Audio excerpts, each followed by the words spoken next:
बात बहुत मामूली सी थी, लेकिन उसने तकरार का रुख इख्तियार कर लिया। हुआ कुछ यूं कि जैसे ही मैंने एक दुकान के आगे गाड़ी पार्क की, दुकान पर बैठे मिस्र से ताल्लुक़ रखने वाले शख्स ने मुझे वहां गाड़ी खड़ी करने से मना कर दिया। मगर चूंकि आज़ान होने वाली थी और ख़दशा था कि अगर मैंने पार्किंग ढूंढने में मज़ीद 2-4 मिनट ज़ाया किए तो दुकानें बंद हो जाएंगी और मुझे घर पहुंचकर दोबारा बाज़ार का रुख करना पड़ेगा, लिहाजा मैंने दुकानदार की बात को नज़रअंदाज करते हुए कहा कि मैं अभी आता हूँ, और वैसे भी यहाँ पर रात भर सोने का मेरा इरादा भी नहीं है। मेरी बात सुनकर वो चिराग पा हो गया और बोला कि मुझे हर सूरत में गाड़ी वहाँ से हटानी होगी। मैं भी जिद में आ गया और जवाबन कहा कि मैं अपनी गाड़ी यहाँ से नहीं हटाऊंगा, तुम्हारे जी में जो आए कर लो। ये कहते हुए गाड़ी लाग करके मैं दूसरी जानिब चल दिया। अपनी मतलूबा चीज़ लेकर जब मैं वापस पलटा तो वो बदस्तूर दुकान के सामने बैठा हुआ मुझे घूर रहा था। आज़ान हो चुकी थी और बाजार की दुकानों के दरवाजे बंद होने लगे थे। मैंने गाड़ी में बैठकर दरवाज़ा बंद किया। फिर यकायक मेरे जहन में ये बात आई कि ना मैं इस मिस्री शख्स को जानता हूँ और ना वो मुझे। अगर मैं अभी यहाँ से चला गया तो खामखा उसके दिल में मेरी तरफ से बल्कि तमाम पाकिस्तानियों की तरफ से एक गलत तस्वुर हमेशा बरकरार रहेगा।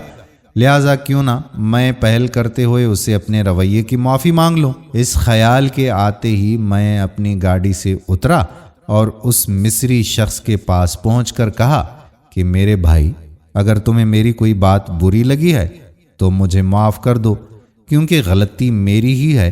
मुझे तुम्हारी दुकान के आगे गाड़ी नहीं खड़ी करनी चाहिए थी। मेरा इतना कहना था कि वो शख्स अपनी निशस्त से खड़ा हुआ।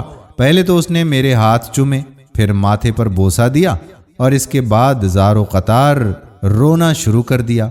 मेरी समझ में नहीं आया कि यकायक इसे क्या हो गया है। कुछ देर के बाद उसने हिचकियां लेते हुए कहा कि तुम यकीन करो, जिंदगी में तुम मुझे पहले शख्स मिले हो जिसने अपनी गलती तस्लीम की है। अगर आज सब मुसलमान इसी तरह अपनी गलती तस्लीम करते हुए दूसरे से मुआफ़ी तलाफ़ी कर लें तो इससे अच्छी और क्या बात हो सकती है। उसने मज़ीद कहा कि तुम्हारी तरफ से मेरा दिल बिल्कुल साफ़ हो गया है। वाकई तुम पाकिस्तानी बहुत अच्छे हो।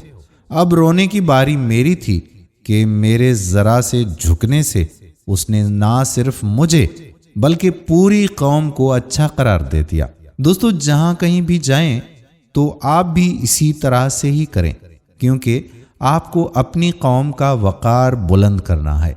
अल्लाह ताला हम तमाम मुसलमानों को समझ बूझ अता फरमाए। आमीन सुम्मा आमीन या रब्बल आलमीन। दोस्तों, हम उम्मीद करते हैं कि हमारी आज की वीडियो भी आपको पसंद ज़रूर आई होगी और अपने दोस्तों अहबाब के साथ इसे शेयर भी करेंगे। आने वाली वीडियो तक अपने मेज़बान कादिर बख्श कल्होड़ो को इजाज़त दीजिए।